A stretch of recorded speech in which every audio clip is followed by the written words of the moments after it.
As the gentleman from North Dakota.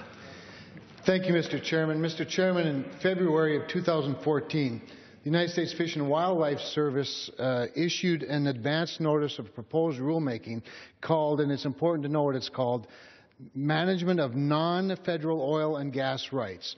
In December of last year, the proposed rule was posted and comments were due in February of this year. Mr. Chairman,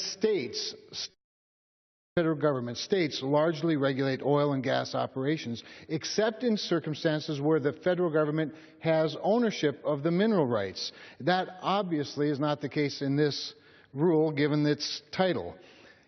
Where there is federal ownership, it's the Bureau of Land Management that has regulatory authority, and for an agency that has hundreds of personnel and decades of experience, even they have a hard time keeping up with the workload and maintaining adequate expertise in their agency.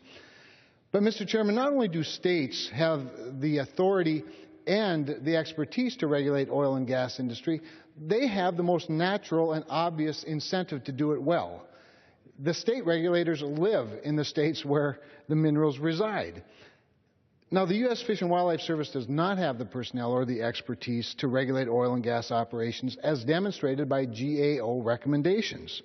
Concerns outlined by the Fish and Wildlife Service are concerns that are addressed by several other regulatory bodies, including state regulators. And therefore, any attempt by the Fish and Wildlife Service to also regulate would be redundant and duplicative.